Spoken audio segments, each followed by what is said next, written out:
I love it when a horror film can give me the chills or make me squirm in my seat. There's a new film that's come to Netflix called The Bridge Curse. Did this Taiwanese horror scare me or put me to sleep?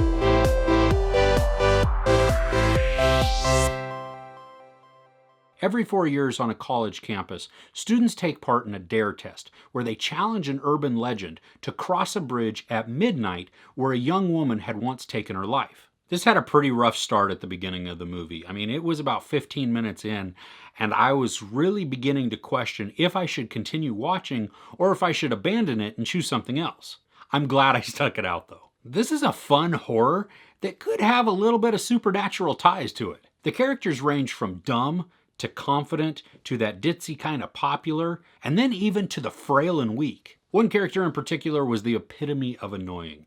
There were multiple times where I was hoping that something bad was going to happen to that character so that they would be off the screen. As is the case with some horrors, there are terrible decisions being made by characters. Like, there's something very scary and weird going on in the bathroom. Should I leave? Nah, I'll go investigate. That is clearly not the right choice. I love the subtle visuals that this film uses to create fright. Sometimes it's a shadow, sometimes it's a little glimpse. Sometimes it's just a sound, and all of that works together to just send some chills down you. And I gotta say, more than a couple of times, I got goosebumps because what I was seeing just gave me the willies. I'm thankful that there's not really any jump scares, at least in the literal sense of things jumping out at the screen at you to create some kind of reaction.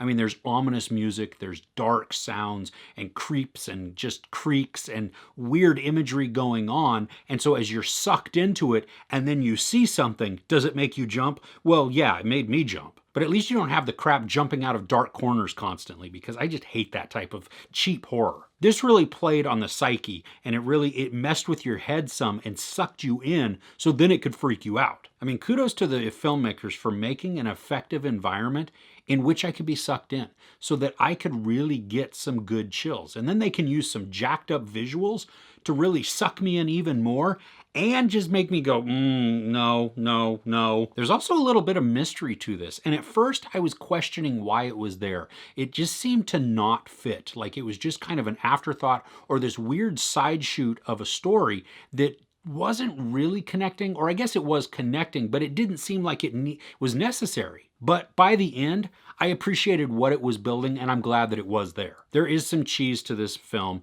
and some of the points are obvious, but overall, it's a really decent thriller and horror. I mean, it gave me the chills, it freaked me out at the appropriate times, and it engaged me and just really drew my attention in. And it's only 88 minutes, so it's a quick watch, but it's also right in that sweet spot for this type of horror. It wasn't dragging on, there wasn't any kind of long exposition that is unnecessary. I mean, everything was just right there. Let's get into it, despite the beginning being a little rough, and then, ooh, okay, scare me. Yes, I had a lot of fun with this. I hope you will too. There's no sex or nudity, some profanity, and a lot of violence. I give The Bridge Curse 4 out of 5 couches. What's a good horror that you have watched recently? Let me know in the comments below. I'm going to be doing an Ask Me Anything type video in the coming weeks, and I'd love to have your questions. If you want to submit one, there is a link to my Google Forms in the description below. If you enjoyed this review, please give it a like. Also, don't forget to share and subscribe. I'm Chris. This is Movies and Munchies. Thanks for catching with me.